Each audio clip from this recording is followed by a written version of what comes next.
ngày nắng tranh pi hộp bài máu bọn quỳ không vọt chẳngហើយក៏អត់សុកពេកក៏ដើរមើលដំណាំរបស់លោកណាំនឹងជុំវិញហ្នឹងបងអូនថាមានអីខ្លះបងអូននិយាយថាអាផ្លែខ្ញុំថតមុនហ្នឹងបងអូនហើយនិយាយថាផ្លែមែនតែនបងប្អូនចាំមើលខ្ញុំយកថតដាក់ឲ្យដល់ចិត្តបងប្អូននេះខ្ញុំដាក់មកយកកាមេរ៉ាអញ្ចឹងបងប្អូនហើយនេះផ្លែបងប្អូនគេផ្លែម៉ែផ្លែដល់បងប្អូនអើយធំណាហើយដើមវាមានបន្លាតិចបងប្អូនថាដឹងផ្លែអីប្រកបបងប្អូនខ្ញុំមកសូវស្គាល់ដែរអញ្ចឹងបងប្អូនហើយនេះមកលេង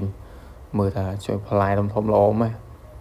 ដឹងផ្លែអីនេះដល់ផ្លែហ្នឹងគេហូបការ៉ុតណោះទុំអីពណ៌អីអញ្ចឹងបងប្អូនទុំទៅហើយនៅក្នុងវត្តហ្នឹងមាត់ស្រះមាត់អីបងប្អូនដើមអីក៏មានដែរដើមតវ៉ៃដើមអីតាមដងទៅលោកដាំទាំងអស់ហើយផ្លែនេះឃើញតំណងវិញបងប្អូនហើយធំល្អហើយថាបើបាននេះដឹងមិនទេព្រោះមុនខ្ញុំលេងដាច់អស់មួយអញ្ចឹងហ៊ានលេងហ្នឹងបងខ្លាចដាច់ផ្លែទៀតអញ្ចឹងហើយនៅក្នុងវត្តមានកញ្ចុះមានអីអញ្ចឹងបងប្អូនពេលបាយពេលអីអញ្ចឹងពេញបាយមកកន្លែងគេមកហូបក្នុងកញ្ចុះលោកក្នុងស្រះហ្នឹងបងប្អូននិយាយថាអែមមែនតែនព្រោះថាបន្ទប់យើងនៅឆ្ងាយអញ្ចឹងបងប្អូនអញ្ចឹងយើងខ្ជិលជិះទៅវិញទៅមកវាឆ្ងាយដែរបងប្អូននិយាយពីថាផ្លែហ្នឹងគឺផ្លែច្រើនបងប្អូនអានេះដើមតូចយ៉ាងនេះផ្លែប៉ុណ្ណឹងចាំមើលខ្ញុំដើរទៅថតអាដើមធំបងប្អូនចាំមើលដាក់តលេងសៀនបងប្អូនផ្លែឡើងពេញដើមហ្មងផ្លែច្រើនដើមបងប្អូនផ្លែហ្នឹងច្រើនមែនតែនហ្មងនេះផ្លែវាឃើញអត់នេះធំហើយវ៉ាវធំចុយយកនេះបំដើមនេះសុទ្ធតែផ្លែបងប្អូនហើយវ៉ាវនេះអានេះផ្លែវាចុយ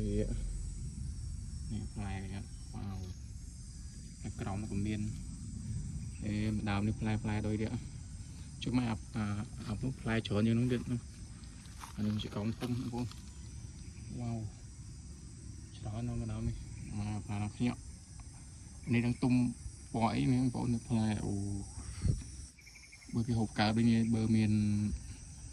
នៅផ្ទះយើងបងតែម្ដងនេះ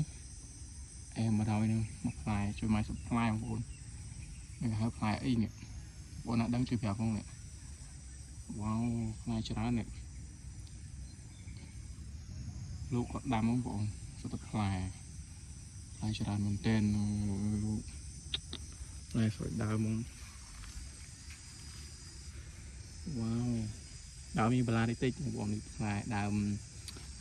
ក្រូចឆ្មាដែរដើមវាទីមានបន្លាបងប្អូនតែផ្លែមិនបាញ់និយាយជួយ